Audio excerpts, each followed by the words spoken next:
అమ్మా, రవిబాబు తండ్రి వచ్చాడమ్మా.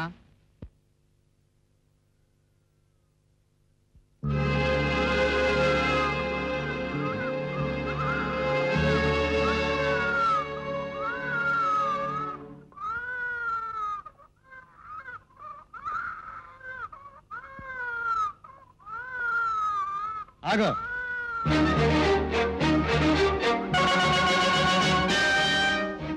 నీ చేత దండాలు పెట్టించుకోవడానికి రాలేదు. నువ్వెవరువో, ఈ గెస్ట్ హౌస్లో ఎందుకున్నావో తెలుసుకు వెళ్ళడానికి వచ్చాను. నాకేం చెప్పాల్సిన అవసరం లేదు. మావాడు నిన్ను పెళ్లి చేసుకుంటానో చేసుకునో ఇక్కడికి తీసుకొచ్చి ఉంటాడు. అలా తీసుకొచ్చిన వాళ్ళలో నువ్వు ఎన్నో దానివో ఈ బంగ్లాలో ఏ గోడని అడిగినా చెప్తుంది. గతి లేని వాళ్ళకి నేను మావని కావడానికి సిద్ధంగా లేను. మర్యాదగా ఇక్కడి నుంచి వెళ్ళడం నీకే మంచిది. అది ఊరికే కాదు. ఈ డబ్బు తీసుకుని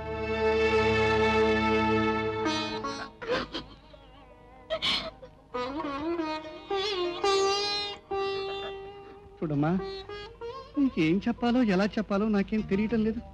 నీకు తెలుసో లేదో మా వాడికి ఇదివరకు పెళ్ళి అయిపోయింది. అవునమ్మా,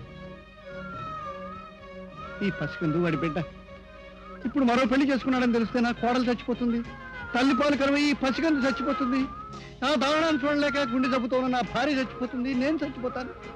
ఒక్క మాటలో చెప్పాలంటే నీ కారణంగా నా సంసారం అంతా చిన్న పిల్ల అయిపోతుంది. మామయ్య గారు. అవునమ్మా, ఇప్పుడు మరో నిజం చెప్పక తప్పదు.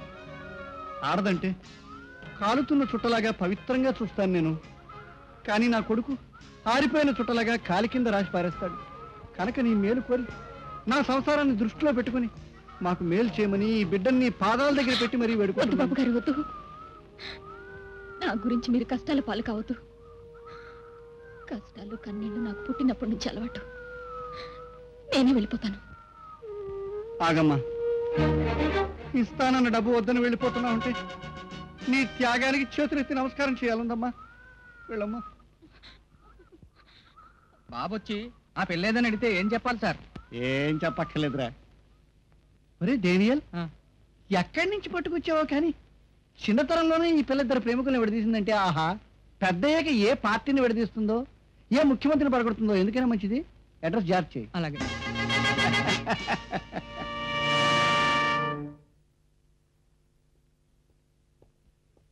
శాంతి, శాంతి,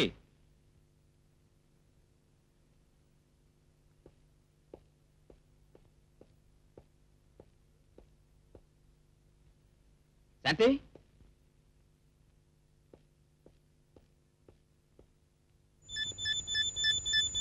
శాంతి ఏమైంది? ఒకవేళ ఇక్కడికి తీసుకొచ్చి నేను ఏదో పాడు చేశానన్న భ్రమలో పడలేదు కదా?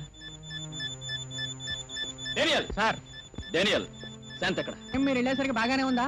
ఆ తర్వాత తను ఏదో అయిపోయానని ఏడిచి ఏడిచి ఎక్కడికో వెళ్ళిపోయింది. మర్యాదగా నిజం చెప్పు. మీ తండ్రి గారి మీద ఒట్టు బిడ్డ. శాంతి ఎక్కడికి వెళ్ళి ఉంటుంది?